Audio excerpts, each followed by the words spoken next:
So, again, that was a great answer, so we might jump back and forth a little bit. But could you walk me through, if you were to see someone who said, I've never been to a Renaissance Fair, and they walk through the gates of Rebel Grove for the first time, what is their experience?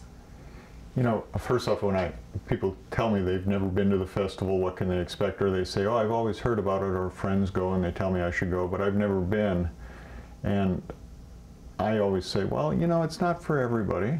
I mean, if you're not into fun, and if you don't want to enjoy an experience with other people, and be able to have a sense of security and purchase a glass of mead or an ale or a soda or tea or lemonade and something on a stick and walk the streets and engage with other people and enjoy sit-down shows, then this probably isn't for you.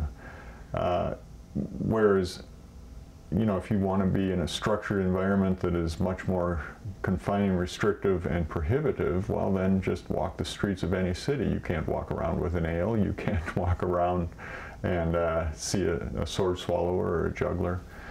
But one of the big things that you see in 1994, we moved the front gate out quite a bit because people come in and they stop. And they've just come through a parking lot with 7,400 cars in it, and they will come in the front gate and look and say, I had no idea it was this big. Well, I don't know where they expected all those people to be. But they stand there and they read their program and they try and get a sense of where they are, which I completely understand. If you enter a village or a town or a city and you don't know where you're going, you got to orientate yourself.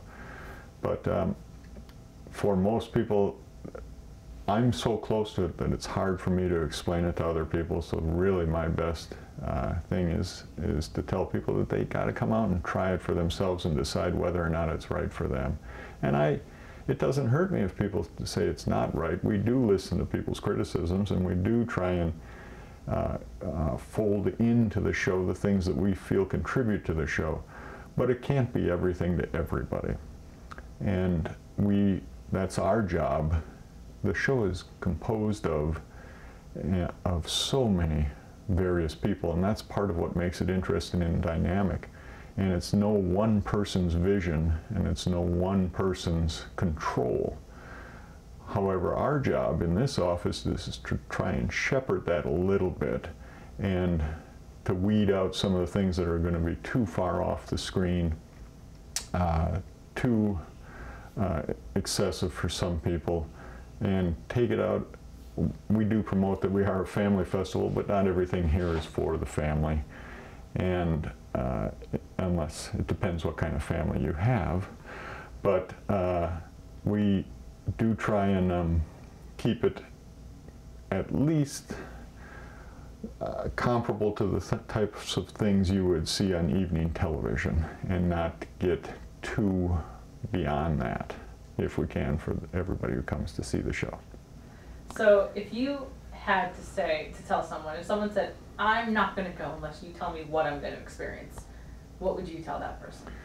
Well, usually I talk about the atmosphere of the village, the number of buildings, the style that they're in, and then I jump right into the entertainment and talk about the people who've been here, longtime favorites, and then the general atmosphere created by the village characters.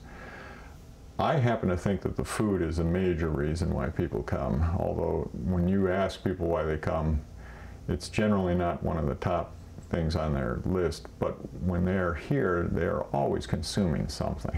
And so I happen to think Renaissance fairs, when you travel around the country and go to them, you do have a lot of the performers traveling a circuit, and you do have a lot of similar buildings and a lot of similar courts. What you don't have is a quality of food that you can find from fair to fair. And some of them, where the show does all the food themselves, isn't the same as a show that has a lot of independent people competing and vying for customers from each other. And we do part of the food, and then about half of our food is done by other vendors in the show. And I think that that's a very important. So the main elements of the Renaissance Festival, at least from our viewpoint, is the village, the entertainment, the crafts, and the food, and then games and whatever additional things that we've come up with. Conveniences are just on top of that.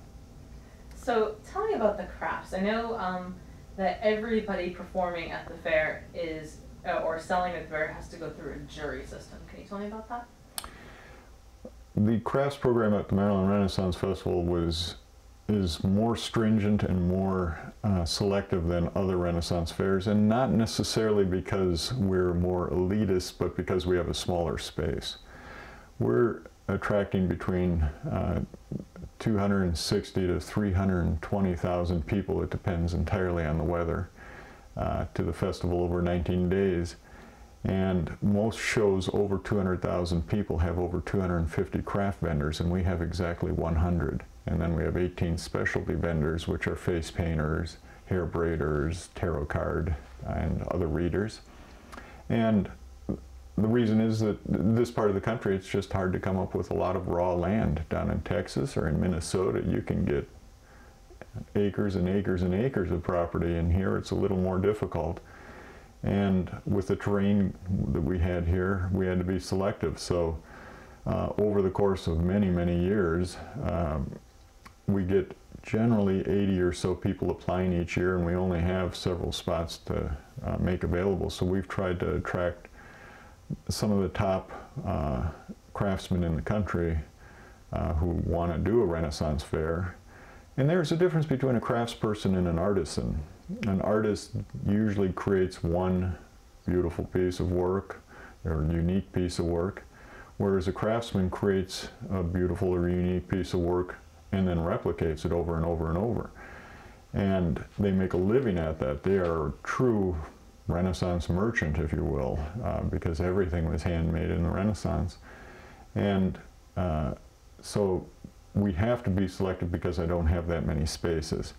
And then that creates a tremendous customer to vendor ratio, and so their sales are very good, so more people want to get into the festival, so we become more selective, and it was a self-fulfilling effort to get better, and not necessarily more elitist, because we do try and keep a wide variety of things and some balance. So if we may get the best jeweler applying to the festival, but we may not take him if we have too many jewelers already, and we're instead looking for a hat maker.